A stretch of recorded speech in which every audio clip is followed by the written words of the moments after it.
Galileu Galilei, filho de Vincenzo Galilei e de Júlia Amanati,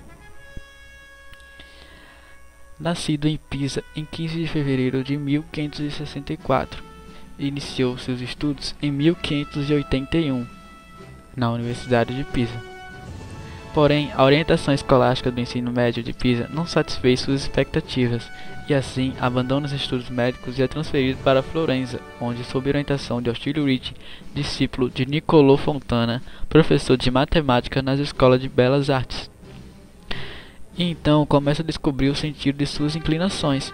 Além disso, Ostilio Ricci oferece a Galileu as obras de Arquimedes, e é durante esta época que Galileu realiza seus trabalhos sobre o isocronismo e as oscilações pendulares.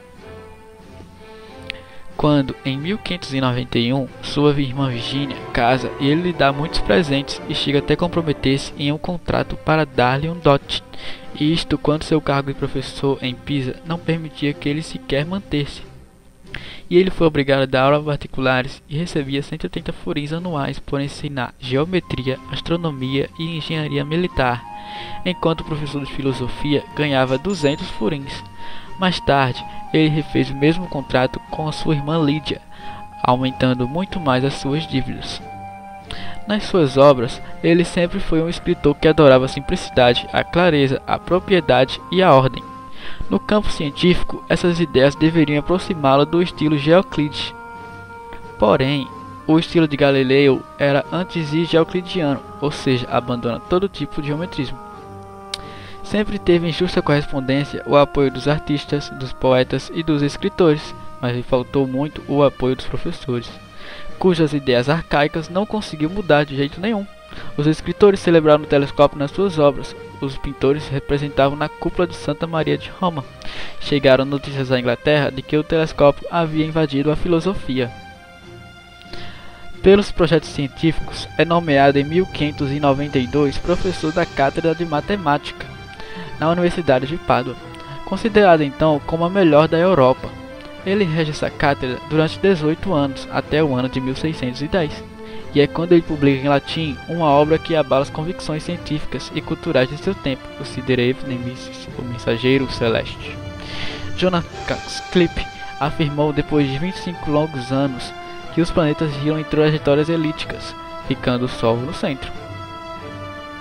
Galileu, que mantinha uma amizade contínua com Klipp, rejeitou a lei e defendeu com unhas e dentes que os planetas giravam em órbitas circulares, em que o Sol ficava ao centro.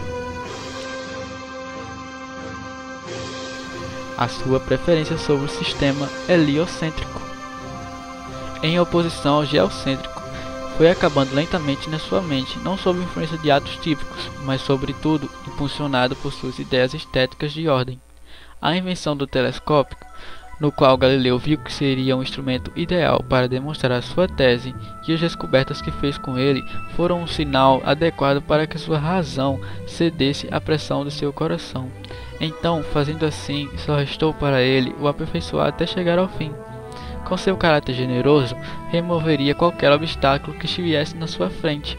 Uma vez que não podia convencer as universidades, decidiu sacrificar o valor internacional do latim e foi para a língua vernácula.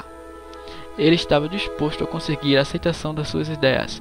Desceu até as multidões, apesar de pensar igual Voltaire, que eram destituídos de juízo crítico. Ele queria apenas os chefes comunitários. Esta orientação dela sua atividade científica que conduzia de modo veemente a obter ressonância à difusão de novo espírito científico e do resultado de seus métodos e ideais entrou em confronto, como de costume, com a cultura tradicional anteriormente estabelecida, com crenças arcaicas e também em parte com a própria Igreja Católica. Este conflito terminou em processo contra Galileu e resultou que ele foi condenado pelo Tribunal do Santo Ofício a viver em Acertre. Mas ele foi acompanhado por um estudante inteligente, pois ele já tinha uma idade muito avançada. Ele era Vicente Viviani, que permaneceu ao lado de seu mestre até a hora de sua morte, ocorrida na noite de 8 de janeiro de 1642.